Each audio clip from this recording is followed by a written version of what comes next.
I was still relatively new. We only moved here a month before, and I had only been enrolled in the school for about a week. It's a rural place on the west coast, and there aren't even that many kids, only a few hundred or so. They were friendly enough, some douchebags, but you know how it is. It could have been worse. It was the teachers that made me nervous. The dread I felt when the morning bell rang, the unease radiating steadily and perpetually off my classmates at all hours of the school day. It was more than just regular high school stuff. I could feel it. I just couldn't explain it. And it didn't make sense either. The teachers actually seemed kind of nice, friendly even. None of the kids got in any real trouble. No one got sent to detention. So one day, I asked my desk neighbor to explain it to me before the class had started. To my surprise, however, she hushed me, glanced at the door, and then told me in quick, quiet tones about the Wasp room. I laughed it off at first. It sounded like a dumb joke, but she did not laugh with me. She just stared at me, pale-faced and lips tight. And that was the end of it. The interaction was brief, but it stuck with me. The Wasp room? What the hell was that? Was it an acronym maybe? WASP?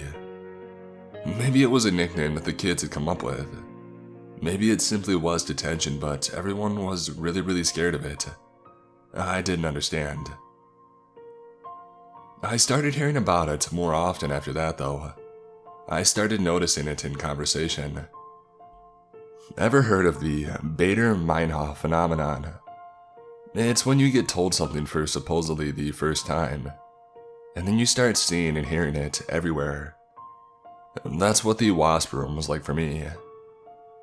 I heard its name whispered by the lockers, muttered behind hands at recess. It started freaking me the hell out. I looked for a Wasp room sign on the doors and the corridors, for a hint, a clue as to what it could possibly be, but I saw nothing. It wasn't until the end of my second week that I had my first real experience of the Wasp room's power. We were waiting for our history teacher to arrive. It was unlike her to be late, so the kids were making use of the bonus free time, chatting amongst themselves, messing around just a little, but generally keeping calm. All except for one guy on the other side of the room. He had a bottle of water half cracked open, and was shooting blasts of spray out over the kid in front of him. "Cut it out, man!" The kid called back to him, frustrated, but the assailant did not. He just laughed and did it again. The kids around him were urging him to stop now too. "Quit it, Mark, before she comes back," they urged him desperately. Some even reached out to try and take the bottle from his hands, but he kept on spraying. And then the kids around all stopped attempting to intervene at once. They were silenced immediately with their hands on their desks and their heads faced forward as the classroom door swung open. And as she walked in, our history teacher witnessed one final blast of cold water over the back of the kid's neck. I saw the expression on Mark's face change completely. Terror replacing the lazy arrogance, his taunting smile gone in an instant. He fumbled with the bottle and it dropped loudly to the floor, and it leaked as it rolled around into the leg of his desk. There was silence, and our teacher slowly shook her head. "Bullying will not be tolerated, Mark," she said quietly. "Please," he said suddenly, panic rising at the edges of his voice. "Please, Mrs. Wires, please don't send me to the room, please." She took a step closer, and her shadow was cast large against the wall behind her. Her eyes flashed and the temperature in the room dropped like a stone.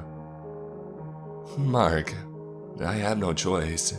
You know the punishment. You are to go to the Wasp room at once." "No!" he screamed, and I jumped in alarm. staring as he fell to his knees on the floor. He clasped his hands together. Please, please, no! If you are set upon causing a scene, Mark, you know the consequences. I suggest you take yourself off to the room at once, and with no more of this nonsense, Mrs. Vyers replied. To my surprise, Mark's victim himself actually came to the boy's defense. He tried to speak out in support of him, to say that it was honestly no big deal. But with a quick, stern look from the teacher and an outstretched finger, he was compelled to silence. And Mark would not go. He continued to scream and beg. I looked around the room. No one else was even reacting. No one seemed to be doing a thing but staring straight ahead. My heart was beating like I had never expected it to, especially not here in a school. But Mark would not stop, and eventually 2 men in gray strode calmly through the classroom door, grabbed the screaming boy by the arms and dragged him swiftly from the room and down the corridor, till he could be heard no more. My hands were white against the desk. I was so scared. But then Mrs. Vyers smiled, and she just went on with the class, as if nothing had happened. I sat there in shock, barely able to focus in making my notes with a pen held in trembling fingers. And I couldn't take it anymore.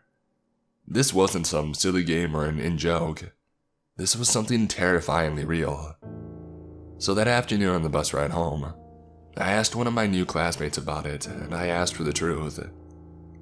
Quiet, she hissed at me. We were sat near the back and she shot a paranoid glance down the bus and over the seats, beckoning me closer. She hesitated and then whispered something into the ear of the boy next to her. Yeah, he replied. She should know. She needs to actually, for her sake. And so we spoke in whispers at the back of the bus, and they anxiously told me the tale of the Wasp room. It was as the name suggested, they told me. The kids who misbehaved are dragged down there through darkened corridors to a door at the end of the hall. You can hear the buzzing from here, they say. You can hear it grow, the drone of perpetual malice behind the final door.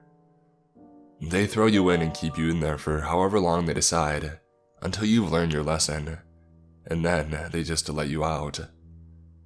No way, I replied. You can't be serious. There's just no way. So, wasps then? You're telling me that the school is a room just full of wasps? The kids looked at each other, but did not laugh. They did not break into a joke. They just regarded me solemnly. The boy leaned forward. Have you heard the story of Dan Martinez? I shook my head. The rain beat down against the bus window, gray and relentless. They said he was the first kid to ever get given an after-school stay in the Wasp room. They say he kicked and struggled and fought the entire way down the corridor.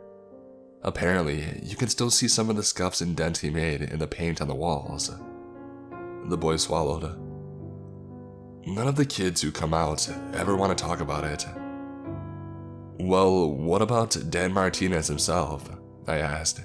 Couldn't you just ask him? That's just the thing, the boy went on. This was the first ever after-school session, and with every thrown punch and kick, he extended his time. Apparently they just, forgot about him, forgot that he was even there. And he was so afraid of the wasps. I realized my throat had gone dry. It was almost like I was there in that corridor, listening to the drone and the buzz beyond the door. And when they remembered the next morning, the boy finished. It was too late. He was dead. He had been stung so many times that, at first, they didn't even recognize his body.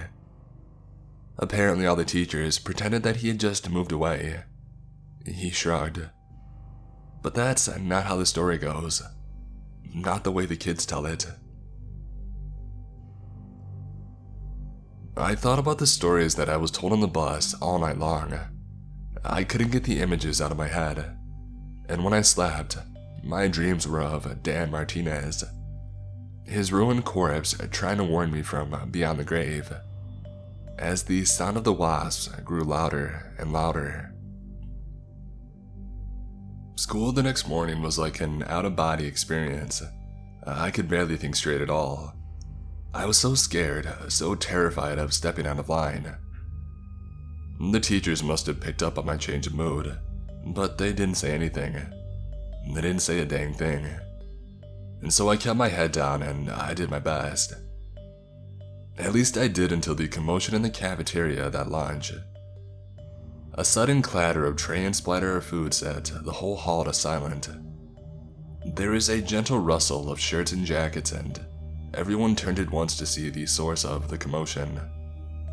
I didn't have to. I was stood right next to it. The girl from the bus just stumbled into a teacher and knocked his lunch to the ground.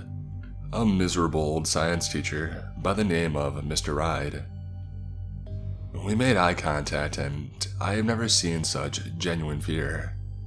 I could see tears forming in her eyes, and the teacher burst into a sudden rage. He swiveled to look at her, face red, and bellowed, "Watch where you're going, you silly girl." I had never seen a teacher shout at this school before, which made the experience all the more frightening. "I bet you did this on purpose, didn't you, huh? Answer me." No, sir," she stuttered back. She was flushed with embarrassment, shaking and scared. "The Wasp room," he shouted at her. "Now." Her eyes went wide and white. Her own tray dropped to the floor as she clasped together her hands. It was all happening so fast. She began to beg.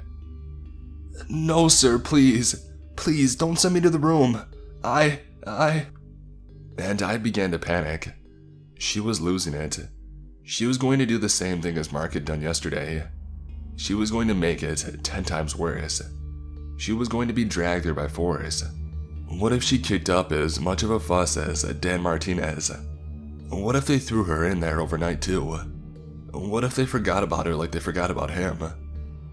I couldn't let that happen. And so I gathered my courage and I stepped forward. I came up with a quick plan, one that might just work. The girl and I looked similar. Similar hair, similar build. And I cleared my throat. "Excuse me, sir, Mr. Ride." He span and turned to look at me with disdain. "What do you want?" It wasn't her who knocked over your tray. It was me." "What are you talking about, you silly girl? I was looking right at her." "No, sir, it was me. I was running past and I wasn't looking where I was going. Apologies." A flicker of doubt crossed his face. "And to be honest, sir," I finished, forcing myself to be brave, "you really should have been looking where you were going." I heard a gasp from somewhere behind me, and the doubt on his face was replaced at once by that same anger, this time, however, redirected at myself. "To the Wasp room with you," he roared. "Now get out of my sight. And you," he points to the other girl, "clean this mess up." My heart was hammering away inside my chest.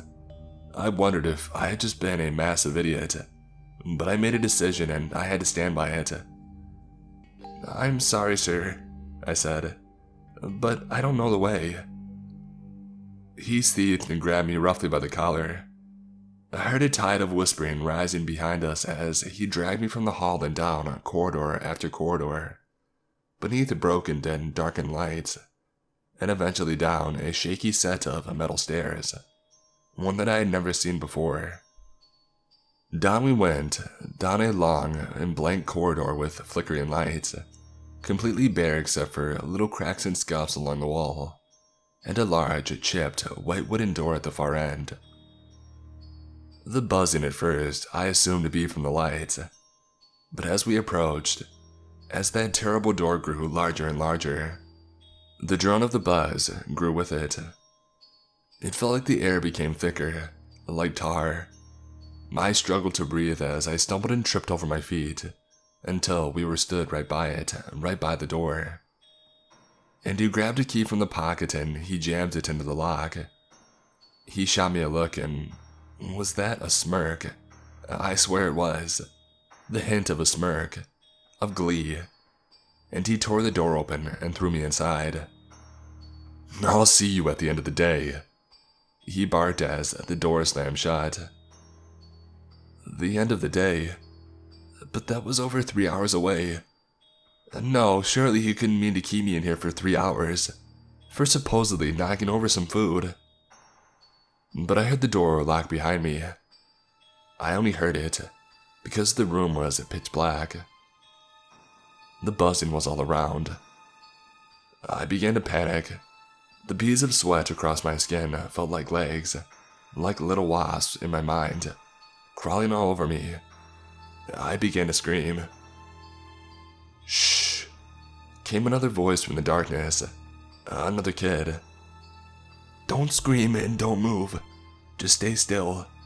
Stay still as you can, and keep your mouth shut." "Enjoy," came the voice of Mr. Ride through the door. And suddenly, I was hit by a terrible heat. The room was thrown into a bright and violent light from heat lamps stationed all around. And in the split second that I could see before I forced to shut my eyes, I saw the walls come alive. They rippled and swarmed from every surface. A violent, shifting hive mind. The wasps. Thousands upon thousands of them. I watched clouds of them shoot into the air to bask in the heat. The buzzing in the drone grew tenfold, and even if I had screamed, I don't think anyone would have heard me. They were all around me at once. The wasps, flying past my ears and landing on my clothes and my skin. I slammed my mouth tight shut, and quickly drew a hand up to each ear to cover and protect them. Too quickly apparently, as it was fast enough to disturb a handful of wasps. I felt them swarm over my eyelids, crawling over my hands and my fingers. I suppressed a scream as I felt a sharp sting into the back of my hand, and then another. I was shaking, trembling so violently. They were everywhere all at once, swarming, and loud, so loud. But I had to calm down. I had to calm down. And if I didn't, then they would just keep coming. They would keep stinging. So I focused as best as I could, and took as many deep breaths as I was able. This was insane. This was absolutely insane. How could they do this? How could they do this to a bunch of kids? It was a nightmare, a true nightmare. And the time dragged on, minute by agonizing minute, hour after torturous hour. God knows how long the other kid with me had been in there. The lights turned on and off intermittently. When they were on, we sweated under its painful burning heat. The wasps were disturbed and roused to a frenzy, and that's when they are at their most aggressive. When the lights went off, we were plunged back into total, unforgiving darkness. The wasps were all over me, all over my arms and legs, all over my face, scratching their way around my nostrils. I've never had to control my breathing so carefully. Not breathing out too hard for fear of angering them, and not breathing in too hard for fear of hell. For fear of, well, I don't want to think about it. I couldn't stand to. I was a different person by the time that I was let out. Everyone must have gone home by then. It felt like years had passed, not hours. The wasp room was dark when my ordeal came to an end. It had been some time, much longer than I had gotten used to. I was braced, terrified, but braced, for another blast of that burning light. But it never came.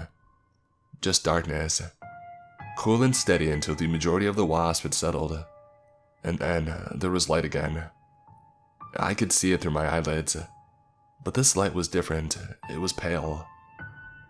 I cautiously opened one eye and saw a silhouette of a man by the open door. I could have cried in relief. I think I did a little, actually. "Out you come," he muttered. "Mr. Ride." The boy was out in a flash, quickly sprinting away down the long corridor, but I could not run. My legs were still shaking, traumatized. I took step by careful step back out into the corridor. And then he laughed. Mr. Ride laughed. "Did you enjoy yourself in there, new girl?" He chuckled, and I looked up at him through bleary, bloodshot eyes. "You're a monster," I whispered before I could stop myself. And then the laughter left from his face, and time seemed to slow. "What did you just say?" he asked me, a voice harsh and forced from between his teeth. I said nothing, tried to walk on by, but he grabbed me by my shirt, held me in place. "So, you think it's appropriate to talk back to your teachers, do you, girl?" He spat, a vein bulging in his neck. "It might be an idea to teach you how things work around here sooner rather than later. We wouldn't want another Master Martinez on our hands." He grinned. "I'm starting to think that perhaps you would appreciate a little more time in the Wasp room." And I panicked. My vision flashed white and began to throb at the edges. "No, God, no more, no more. I can't do it. I can't take it. Don't make me go back inside." "Please, sir, don't send me back inside, you can't." I struggled, screaming, kicking, but he held me steady. He began to open the door back up, and the buzzing grew. The wasps. And I flung him off of me. He stumbled. He was old. And before I knew what I was doing, I had shoved him hard into the wasp room. He staggered and fell onto his back, scrambling around desperately onto his knees, crawling back towards me. And I slammed the door tight shut and locked it, clenching the key tight to my fist. He began banging against the door from the other side, again and again and again. "No," he shouted. "You can't do this. I'm allergic. Please, I'm allergic to wasps." I took a retreating step back down the corridor. I heard the sudden metallic buzz of the heat lamps accompany the swarming buzz of the wasps, and I heard his screams. I felt a hand on my shoulder and I jumped in terror, swiveling at once. It was the boy that I had been locked in the room with. We stared at each other for a moment, and then he gestured to the key in my hand and quietly he said, "I would leave that here if I were you." So I let it fall from my wasp-stung hand. It clattered to the floor. And in silence, we walked out together as the buzzing and the screams echoed down and around the corridor behind us. We have a new science teacher now. A woman. She seems nice enough. But they never told us what happened to Mr. Ride. They never even mentioned his disappearance. Most of the kids assumed he just retired. Perhaps even some of the teachers do too. I don't know what happened to him exactly. I don't want to know. I've started getting nightmares, and I don't think the boy that I was locked down there with is a grass. I don't think he would tell on me, but I don't know. And I feel like I'm losing my mind. I notice furtive, searching glances from teachers in the corridors, whispers behind locker doors, and I've never felt less safe. And I can't go back to that wasp room. Not ever. I can't do it. So I have to get out. I have to find a way out of the school. And I will do whatever it takes.